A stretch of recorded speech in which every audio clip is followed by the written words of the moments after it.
Grandmas കിച്ചണിലേക്ക് എല്ലാവർക്കും സ്വാഗതം. മലയാളികളുടെ പ്രിയപ്പെട്ട നാടൻ പലഹാരമായ അവലോസ് പൊടിയാണ് ഇന്ന് ഉണ്ടാക്കുന്നത്. അവലോസ് പൊടിക്ക് വേണ്ടിയിട്ട് ഞാനിവിടെ 1 കിലോ അരി 5 മണിക്കൂർ നന്നായിട്ട് കുതിർത്തി വാരി വെച്ചിരിക്കുന്നതാണ്. നല്ലതുപോലെ അരി ഒന്ന് കുതിർന്ന് വരണം, എന്നാലാണ് അവലോസ് പൊടിക്ക് ടേസ്റ്റ് ഉണ്ടാവുള്ളൂ. ഇതുപോലെ ഇങ്ങനെ നമ്മൾ കയ്യിലിട്ടൊന്ന് ഞെരടിയാൽ നന്നായിട്ട് പൊടിഞ്ഞു വരണം. ആ ഭാഗത്ത് അത്രയും വരെ കുതിർന്ന് വരണം. ഒരു 5 മണിക്കൂർ എന്തായാലും കുതിർന്ന് വരണം. ഇതാണ് നല്ലതുപോലെ കുതിർന്ന് വരണം, എന്നാലാണ് അവലോസ് പൊടിക്ക് നല്ല ടേസ്റ്റ് ഉണ്ടാവുള്ളൂ. അത് ഉണ്ടാക്കിയെടുക്കാൻ ബുദ്ധിമുട്ടാണെങ്കിലും അത് നമുക്ക് നാളുകളോളം ഇതിനെ സൂക്ഷിച്ച് വെക്കാം എന്നുള്ളതാണ് ഈ അവലോസ് പൊടിയുടെ ഒരു പ്രത്യേകത. പിന്നെ ഇതിലേക്ക് വേണ്ടത് തേങ്ങയാണ്. ഇവിടെ 2 തേങ്ങ, മീഡിയം സൈസിലുള്ള 2 തേങ്ങ നന്നായിട്ട് ചുരണ്ടി വെക്കണം. കൊത്തൊന്നും ഉണ്ടാവരുത്. നല്ലത് പോലെ മൂത്ത് വിളഞ്ഞ തേങ്ങയായിരിക്കണം അവലോസ് പൊടിക്ക് എടുക്കാനായിട്ട്. കൊത്തുകളൊന്നും വീഴാത്ത രീതിയിൽ വേണം. കൊത്ത് വീണ് കഴിഞ്ഞാൽ ഒരേപോലെ ഈ മറ്റ് തേങ്ങകളുടെ ഒപ്പം അങ്ങോട്ട് വെന്ത് വരില്ല. കൊത്തുണ്ടെങ്കിൽ അത് പറക്കി മാറ്റി വെച്ചിട്ട് മിക്സിയിലിട്ട് ഒന്ന് പൊടിച്ചിട്ട് വേണം ചേർക്കാനായിട്ട്. 1 കിലോ അരിക്ക് 2 തേങ്ങയാണ് വേണ്ടത്. ആദ്യം നമുക്ക് ഈ അരി ഒന്ന് പൊടിച്ചെടുക്കണം. അരി പൊടിച്ചെടുക്കുമ്പോൾ ശ്രദ്ധിക്കേണ്ട ഒരു കാര്യം, പുട്ടിൻ്റെ നല്ലോണം തരി വേണം. പുട്ടിൻ്റെ പാകത്തിനേക്കാളും കുറച്ചുകൂടെ നല്ല തരി ആയിട്ട് വേണം പൊടിച്ചെടുക്കാനായിട്ട്. മില്ലിൽ കൊണ്ടുപോയി പൊടിക്കണവർ അവലോസ് പൊടിയുടെ പാകത്തിന് എന്നുള്ള അങ്ങനെ പറഞ്ഞ് പൊടിച്ച് മേടിക്കുന്നതായിരിക്കും നല്ലത്. ഞാനിത് പൊടിച്ച് കൊണ്ടുവരാം.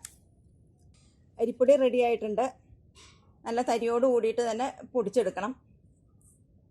ഇനി നമുക്ക് തേങ്ങയും അരിപ്പൊടിയും എല്ലാം കൂടെ നന്നായിട്ടൊന്ന് മിക്സ് ചെയ്യാം. ഞാനിത് വറക്കാനുള്ള പാത്രത്തിലേക്ക് പൊടി ഇട്ട് കൊടുക്കുകയാണ്.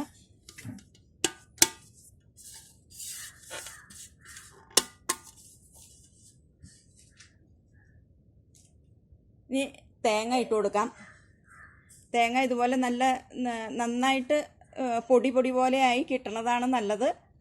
കൊത്തുകളൊന്നും അങ്ങനെ ഉണ്ടാവാൻ പാടില്ല.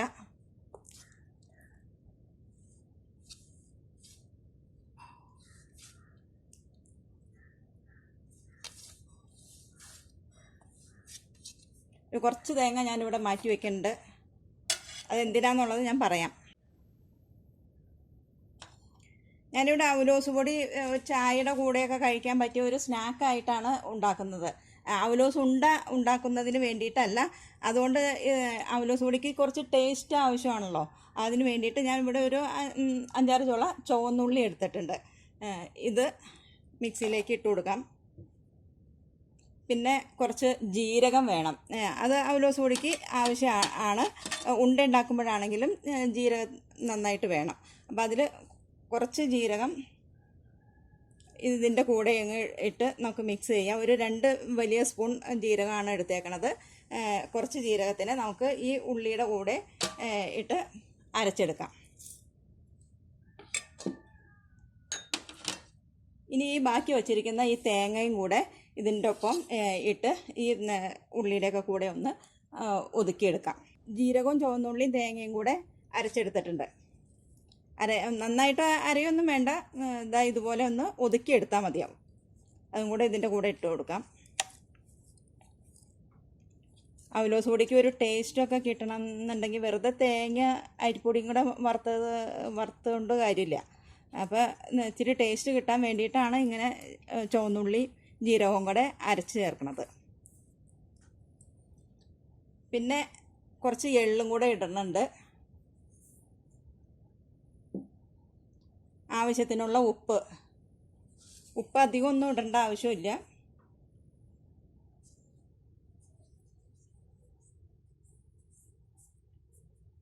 ഇനി ഇതെല്ലാം കൂടെ നന്നായിട്ടൊന്ന് തിരുമ്മി യോജിപ്പിക്കണം. കൈ വച്ച് തന്നെ നന്നായിട്ട് തിരുമ്മി യോജിപ്പിക്കുകയാണ് വേണ്ടത്.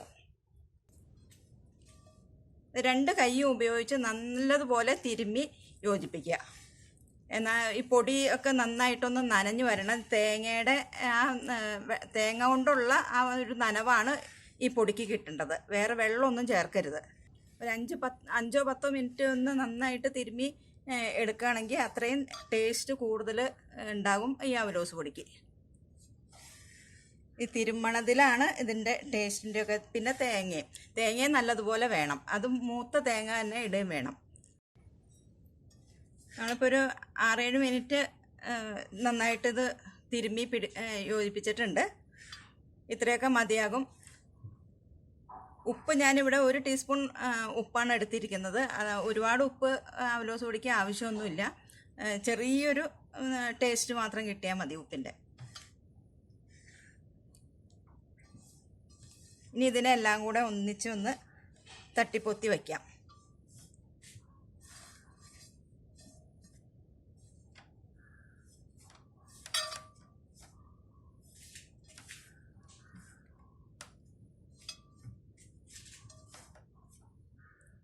ഇങ്ങനെ ഒരു 10 മിനിറ്റ് സമയം ഇതൊന്ന് വച്ചേക്കാം. അതിനുശേഷം നമുക്ക് വറുത്തെടുക്കാം. ഈ പൊടിക്ക് നനവോ കുറവോ അങ്ങനെ എല്ലാം ഉണ്ടെങ്കിൽ അതൊക്കെ ഇങ്ങോട്ട് നന്നായിട്ടൊന്ന് തണുത്ത് മിക്സായി ഒന്ന് വരട്ടെ. നമ്മളിത് മൂടി വെച്ചിട്ട് ഇപ്പോൾ ഒരു 10 മിനിറ്റൊക്കെ ആയിട്ടുണ്ട്. ഇനി നമുക്കിത് വറക്കാം. വറക്കണതിന് മുൻപ് ആദ്യം ഒന്ന് ചെയ്യേണ്ട ഒരു കാര്യം എന്ന് വെച്ചാൽ ഇതിനെ ഒന്ന് പൊടിച്ചെടുക്കണം. അതിന് വേണ്ടിയിട്ട് ഇതാ ഇങ്ങനെ ഒന്ന് ഒരു കത്തി ഉപയോഗിച്ചിട്ട് ഇതുപോലെ ഇതുപോലെ ഇങ്ങനെ വരഞ്ഞു കൊടുക്കാം. ഇതിവിടെ അമ്മ കണ്ടേക്കണ ഒരു കാര്യമാണ്. ഇങ്ങനെ ചെയ്തിട്ട് നമ്മളത് വറക്കുമ്പോൾ എന്ന് പറഞ്ഞാൽ അധികം കട്ടിയൊന്നുമില്ലാതെ അവലോസ് പൊടി കിട്ടും.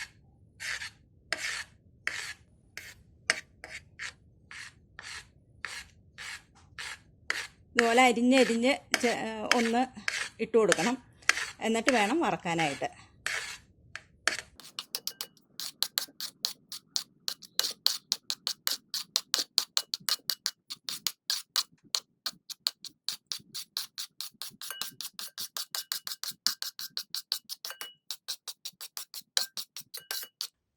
കത്തി തന്നെ വേണമെന്നില്ല. എന്തെങ്കിലും ഒരു പരന്ന ചട്ടകോ അങ്ങനെ എന്തെങ്കിലും വച്ചിട്ടായാലും ഇതുപോലെ ചെയ്താൽ മതിയാകും.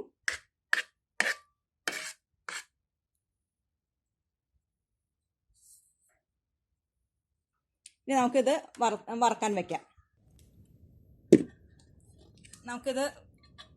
വയ്ക്കാം. വലിയ ഉരുളി ആയതുകൊണ്ട് ഇങ്ങനെ പുറമെ ഒരു അടുപ്പിൽ വെച്ചിട്ടാണ് പറ്റുന്നത്. ഗ്യാസിൽ വെക്കാൻ പറ്റില്ല. ആദ്യം തീയൊന്നും കൂട്ടി വെക്കരുത്. നന്നായിട്ട് ഇളക്കി കൊടുക്കണം. കൈയെടുക്കാത്ത രീതിയിൽ ഇളക്കി കൊടുത്തുകൊണ്ടിരിക്കുക.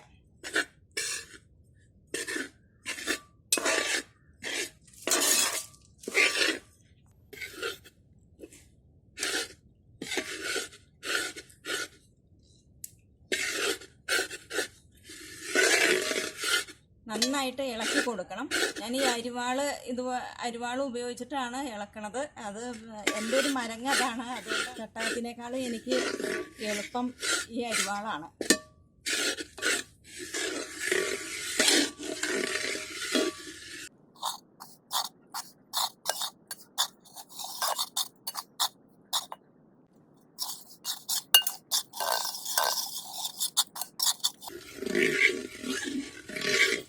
പൊടിയുടെ വെള്ളമൊക്കെ നന്നായിട്ട് വലിഞ്ഞു വന്നിട്ടുണ്ട്. ഇത് നന്നായിട്ടൊന്ന് വറുത്ത് ബ്രൗൺ നിറത്തിൽ വരെ ആയി വരണം.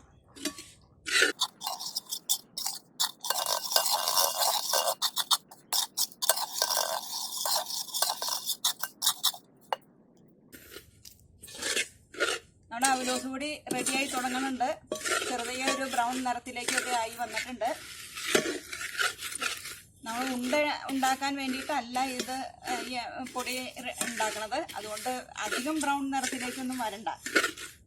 ഈ ഒരു കുറച്ചുകൂടെ ഒന്ന് ബ്രൗണിഷ് കളറിലേക്ക് വന്നു കഴിയുമ്പോൾ നമുക്കിത് അടുപ്പത്തുനിന്ന് വാങ്ങാം.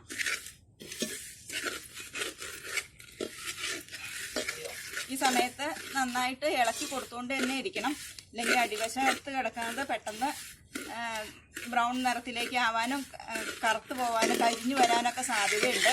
അതുകൊണ്ട് നല്ലതുപോലെ ഇളക്കി കൊടുത്തുകൊണ്ടിരിക്കുക. അവലോസ് പൊടിയിൽ അധികം കട്ടകളൊന്നും ഇല്ല. ഇതിലിപ്പോൾ നോക്കിയാൽ ക്യാമറയിൽ കാണാൻ പറ്റുമെന്ന് അറിയില്ല. എന്നാലും കട്ടകളൊക്കെ വളരെ കുറവാണ്. കുഞ്ഞു കട്ടകളാണ് ഉള്ളത് തന്നെ.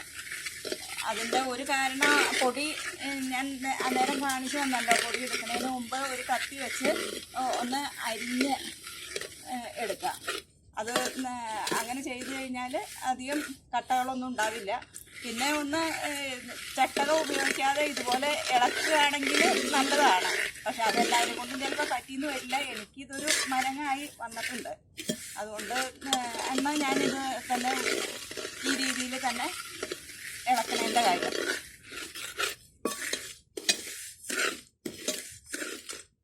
ഇങ്ങനെ ചെയ്യുമ്പോഴും കട്ടകൾ കുറവായി തന്നെ കിട്ടും. നമ്മുടെ അവലോസ് പൊടി ഇവിടെ റെഡി ആയിട്ടുണ്ട്. ഞാൻ ഈ ഒരു പാകത്തിലാണ് എടുക്കാറ്. കുറച്ചുകൂടെ നിറം കൂടുതൽ വേണമെന്നുണ്ടെങ്കിൽ അങ്ങനെ ഒരു 2 മിനിറ്റോടെ ഇങ്ങനെ ഇട്ട് ഒന്ന് നന്നായിട്ടൊന്ന് ഇളക്കി കൊടുത്ത് ആ ഒരു കളറിലേക്ക് വന്നു കഴിയുമ്പോൾ അടുപ്പത്തുനിന്ന് വാങ്ങാം. നമ്മുടെ അവലോസ് പൊടി ഇവിടെ റെഡി ആയിട്ടുണ്ട്. ഇനി അടുപ്പത്തുനിന്ന് വാങ്ങുകയാണ്.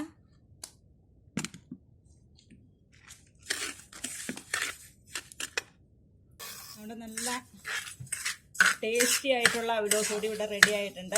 ആ ഉള്ളിയുടെയൊക്കെ നല്ലൊരു മണം വരുന്നുണ്ട്. ഉള്ളിയുടെയും തേങ്ങയുടെയും ജീരകത്തിൻ്റെയും ഒക്കെ നല്ലൊരു സ്മെല്ല് കിട്ടുന്നുണ്ട്. നന്നായിട്ട് ചൂടാറി കഴിയുമ്പോൾ ഇത് ഒരു ടിന്നിലിട്ട് അടച്ചു വയ്ക്കാം. ഇനിയിപ്പോൾ നിങ്ങൾ ഉണ്ടാക്കുമ്പോൾ ഇതിൽ കട്ടകളൊക്കെ വലിയ കട്ടകളൊക്കെ കൂടുതലായിട്ട് വന്നിട്ടുണ്ട് എന്നുണ്ടെങ്കിൽ അതൊന്ന് ആ കട്ടകളെ മാത്രം ഒന്ന് വരകിയെടുക്കണം ചെറുതായിട്ട്. ഇതുപോലെ ഇതൊക്കെ ചെറിയ കട്ടകളാണ്. ഇത്രയുള്ള ചെറിയ കട്ടകളൊക്കെ അവലോസ് പൊടിയിൽ സാധാരണയായിട്ട് ഉള്ളതാണ്. ഇതിലിപ്പോൾ പൊടിക്കാൻ പാകത്തിനുള്ള കട്ടകളൊന്നും തന്നെ ഇല്ല. അപ്പം ആ കട്ടകളൊക്കെ ഒന്ന് പറക്കിയെടുത്ത് മിക്സിയിലിട്ടൊന്ന് പൊടിച്ചിട്ട് ഇതിൻ്റെ കൂടെ മിക്സ് ചെയ്ത് വയ്ക്കുകയാണെങ്കിൽ നല്ലതാണ്. ഇത്രയുമാണ് ഇന്നത്തെ വീഡിയോ നിങ്ങൾക്ക് ഇഷ്ടപ്പെട്ടെങ്കിൽ ലൈക്ക് ചെയ്ത് ഷെയർ ചെയ്യുക. വീഡിയോ കണ്ടതിന് നന്ദി. മറ്റൊരു വീഡിയോയുമായിട്ട് നമുക്ക് വീണ്ടും കാണാം.